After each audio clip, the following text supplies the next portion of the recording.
Isiaya, Tessa Seeds Da, Tu Alchad Du Layla. So hello everyone, my name is Tessa Campbell and I'm a third year PhD student in the University of Washington Information School, and I'm Klingit and enrolled member of Tulalip. And Tessa, could you tell us a little bit about the type of librarianship that you practice? Yeah, so my library background consists. Hi, my name is Danielle Burbank. I am Navajo Diné. I'm from Crystal, New Mexico. Um, let's see, what else do you want to know about me? My clans, I can always do that. Ashkahazahe Nishle, Sanjakina Bashishchin, Kabaha Dashache, and Ziflahin Dashanella. I could translate that if you want, but let's just leave it as is. Other Navajos out there, if you are Navajo, you're raised in that manner to introduce your four clans from your mom, dad, and your maternal and paternal grandpa. So that's what makes me a Navajo woman. I am a mom. I'm a librarian. I'm a wife, daughter, auntie, cousin, all of those things. That. And so thinking about methods as this path to knowledge and how we have to disentangle the methods that produce the knowledge. Oh, I really, really like your use of the word disentangle, because the whole Beading Librarianship project is about beating together knowledges and forming community. So I really like the idea of disentangle, because that really works with the metaphor of beadwork and threads, and that's a really And who doesn't tangle their thread when they're beading constantly? I feel like I'm constantly pulling out knots and just getting frustrated. Exactly. And yeah, and that's part of the whole process is we get frustrated and then we have to try again. And it's not perfect the first time. We're consistently learning. Or even the second or third or fourth or fifth. Yeah. Yes. It's just beadwork as a metaphor and threads as a metaphor. I love it. Thank you. And could you share with us the story of how you became a librarian?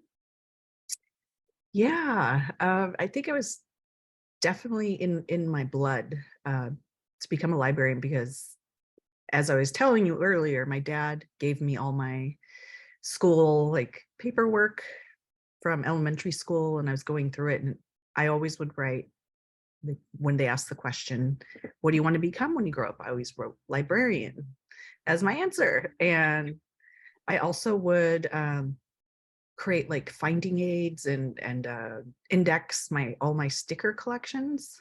I mean, they were pretty detailed. I was in first grade doing indexing, so but yeah, my mom worked in a library for 25 years. And I grew up going to work with her, and there was a librarian that she worked with. His name, I have his books here, David Wilson. He was a veteran in Vietnam War, and he wrote a book called Remph Diary, and in the Army now, about his experience. It's kind of like a autobiography fiction books about his life in the military. But he was someone I really admired, and he just had a strong presence, and he was so intelligent. And when I went to community college, he was a librarian, and I'd walk through the library just to see him every morning, because he always had, insightful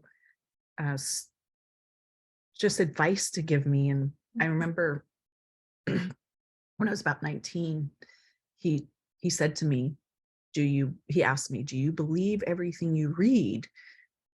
And I was like, yeah. So I was naive, I was young, I didn't know.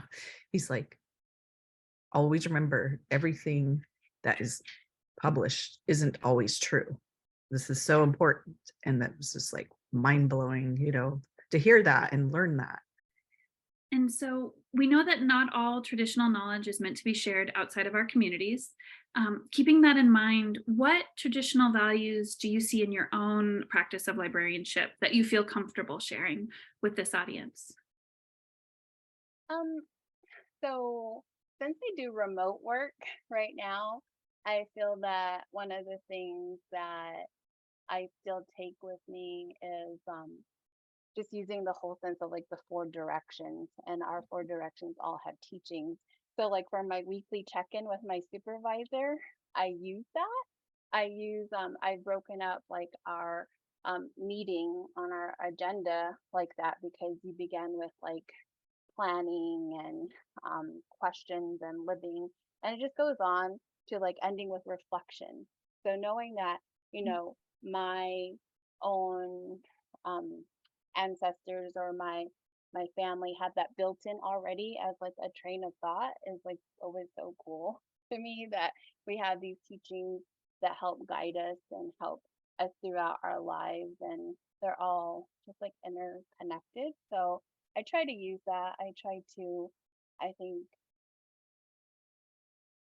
um, be respectful of it too, just like you said. I'm not Mhm, going to share everything ever when with non-native mhm. people, or people who I think, aren't ready to receive that information, because even the knowledge that is passed down to me, I feel like it's guarded, and it's like given to you when you're ready anyway. So I just think that that's important about that. But other things, of course, like working in children's lit now, I think it's just so exciting to see the books that are being published, the books that are out there currently. That's exciting, because now we have that representation, but also someone to present that to you and to teach you about it as well. And I think that's just a lot of fun to be able to have like native lit curriculum, and to have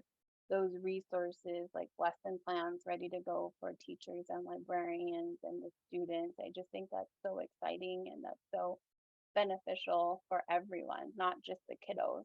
I think everyone is going to learn a lot from all of these new books that are coming out. And so we know that not all traditional knowledge is meant to be shared outside of our communities. And so, keeping that in mind, what traditional values do you practice or see in your own librarianship that you feel comfortable sharing? So, when my grandmother was younger, Mhm. she had lost her first husband, and she remarried I say my grandfather, but that was actually my grandfather that had passed away. But this is the grandfather that I knew, and he was in the Air Force, and so he kind of just swooped my grandmother and her children, away from the reservation in Parker and all the way to Spain. And so my family, my aunties and my uncles on my mom's side grew up in Spain, and then in also other parts of the world as they continue to travel around. Mhm. My mother was the oldest, so she um, didn't spend as much time with the family when she was old enough to kind of go out on her own. But I feel like it changed the course of our life overall. So I grew up actually as more like an urban native. So Mhm. I grew up in Colorado, and was really anchored into seeing my family on my mom's side. And so I respect, you know, those limitations that I have to like a traditional background. Mhm. But I still feel like I have a lot of input from my immediate elders. So my grandmother and my mother and my aunts and uncles for sure. And the biggest installation I feel that I got from them was community. Community is very important, and all the work that both of them did to not only impact community like in a classroom or just in their day-to-day lives, but also my mother especially was just really good at having such an open heart um in the day-to-day. Like I remember that people would just always say how much that her conversations meant to them, and that kind of compassion one-on-one is something that I feel like I got from both of them that I keep going. So we And then kind of not in my academic, but my little sister has done a lot of work in her farming spheres. And so like, I feel like she's been such an inspiration to me, and like, you know, she didn't go the traditional like college to work route. She has been farming since she was 14, and basically has made a career for herself. And like some of the things that we've been able to talk about, I think they help ground me, because I think that in academia, especially, like there's just so much and it's such a burden, and to like be able to kind of talk through a lot of that stuff and have someone gut check you and be able to like check you is so important. And having that community there that like exists outside of academia, like as important as it is to have your people, it's important to have your people on the outside. But a lot of her work that she's done, including some of like so she basically went into the US seed banks and got a bunch of seeds that were like the seeds we traditionally grew, and she's been growing corn and other kinds of like traditional crops. So thinking about kind of the ways in which we archive things or do some of that knowledge work that happens outside of, you know, libraries and archival spaces has been really a really good framework for helping me to think about, you know, how we're all kind of just attached at every level, like nothing is separate from anything else. Oh, I love that. The connecting of that with seeds. Yeah, for sure. Yeah. Yeah. Oh, that's beautiful. Yeah. And I like what I think is just like,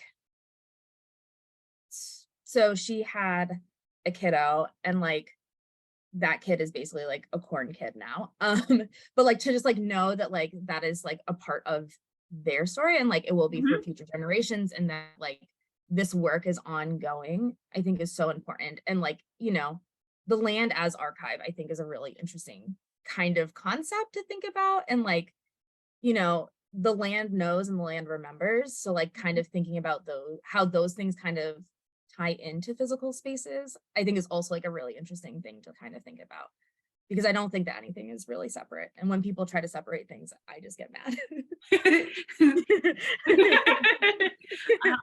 And the land is archive. What a beautiful phrase, and what a beautiful thought.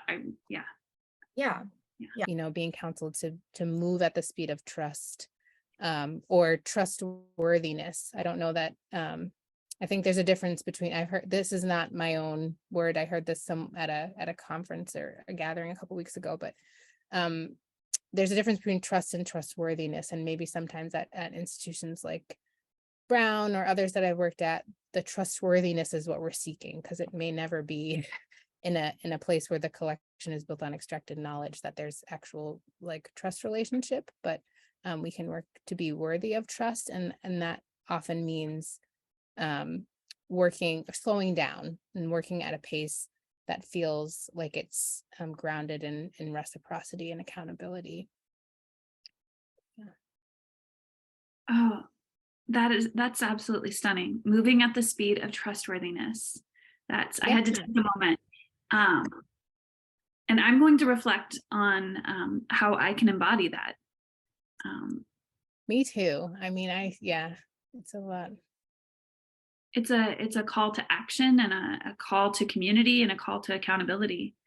And I really appreciate this theme I'm seeing in your answers, both of time and this accountability of time and these connections with time, but also to being open to learning and growing. I just hear this theme of you talking about one perspective and these mind shifts, and you used the word recalibrate.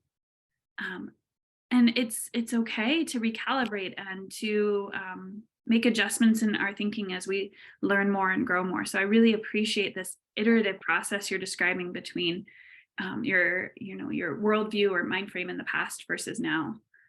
It's such an openness. Yeah, I feel like it's important. I can't pretend to really know the answers to anything at this point, but I can continue to sort of do better than I did before. But I don't know that it's not, as a perfectionist, it would be awesome, but I can't do this work from a space of thinking that I'm going to have the answers in my lifetime.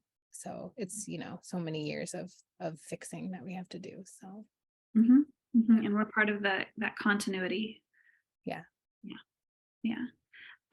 And so speaking of time and working better in toward the future and doing reparative work, what do you hope for in the future of Indigenous librarianship? Oh, so many things. I hope that there are so many more people who are interested in doing this kind of work that feel seen and validated in sort of the experience or the point of view that they bring. But I think too, like it would be really wonderful if every nation, every community had exactly what they needed to care for their own archives and libraries.